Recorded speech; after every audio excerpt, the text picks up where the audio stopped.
Hello and welcome to Life is Movement for another exercise demonstration. I make these videos for my patients here at the clinic.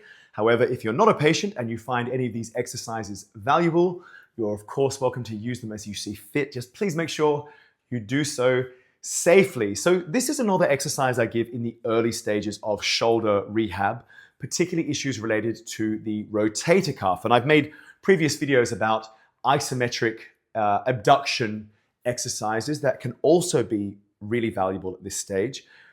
For the next step, what we need to do is regain the range of motion of shoulder abduction, abduction, which is basically bringing the shoulders out to the side like that. I'll try to do so without showing everyone my belly button. So obviously in the early stages of doing this exercise, what I want you to do is just come up until you sort of kiss the edge of discomfort. When you start, okay, that's a little bit too painful now, and you just come back, just with the weight of your arms. I'm gonna take a tiny step back. So we're gonna come up again. Okay, a bit uncomfortable, and come back down. So we're just kissing the edge of discomfort each time. And then eventually what we experience, if we do this exercise correctly, is that point where we experience the discomfort, where we kiss the edge of discomfort, gets further and further up the range of motion. So instead of happening there, it starts to happen there, and then it starts to happen there, until you're coming into the full range of abduction. Now, some of you may have better range than me. My shoulder mobility isn't incredible, but it's not as bad as it used to be. So this would look like about full range of abduction. Now, the progression from this exercise, and as I always advocate, good exercises can be regressed and progressed, is of course to do this same range of motion with a little bit of weight. You won't need much.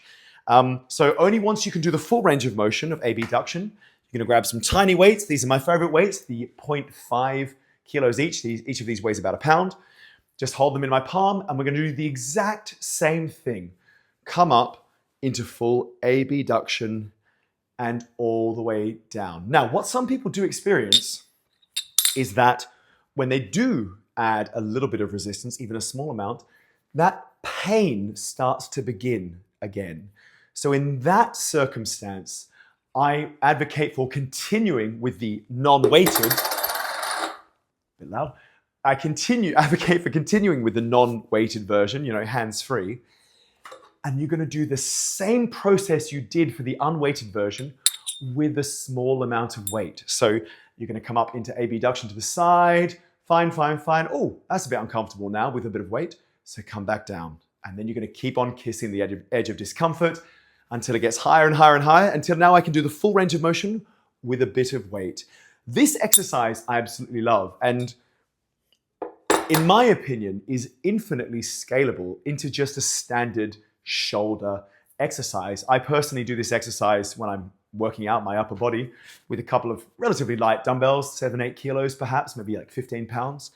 And I'll do a full abduction and control the descent. This will work the entire range of motion of abduction of the shoulder. Try that in the early stages of your rehab with no weight, with a small range of motion. Progress the range of motion, progress the weight over time for really strong, healthy, and stable shoulders.